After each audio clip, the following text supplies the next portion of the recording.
Hello everyone, I am Devumita. Today I am going to discuss about the topic lifting of corporate veil in company law. For that, let us first know what are the features of the company. It has limited liability either by shares or by guarantee. Then it has perpetual succession. Whether the member of the company die, the company still continues. And for this corporate veil term, we need to know the main feature of the company, that is the separate legal entity. It is distinct from its members. The company is distinct from its members. The term corporate veil, the word veil simply means curtain, that is the separation between the members and the company. A company is a juristic person and the members are the natural persons. So any conduct which is done, it is done by the members on behalf of the company.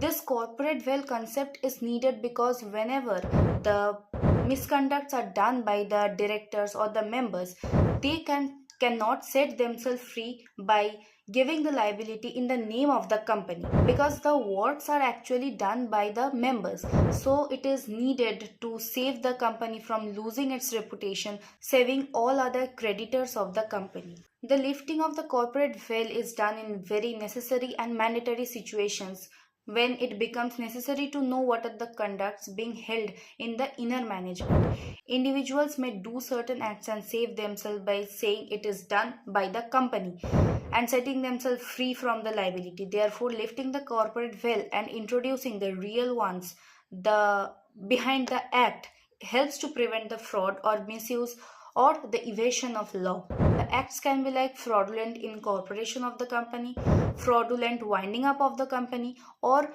the misstatements in the prospectus. This can lead to losses and reputation of the company, losses to the creditors, investors who have trusted and invested in the company. Therefore, lifting of the corporate veil and knowing what is happening in the inner management and who are the real ones who is doing these mistakes behind the name of the company, this concept of corporate veil helps to know about this inner management.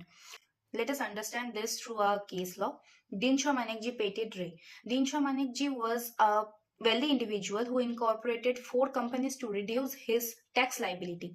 These companies had no real business or commercial operations. Their only purpose was to receive income from Dinshaw and pass it back to him as a tax-free loan. Dinshaw's intent was to evade paying income tax by channeling his earnings through these 4 companies. The court used the doctrine of corporate veil, identifying them as sham companies, and understood that this setup was done by him to avoid any legal obligations. It was held by the companies had no independent business existence and were completely controlled by Dinshaw for tax evasion.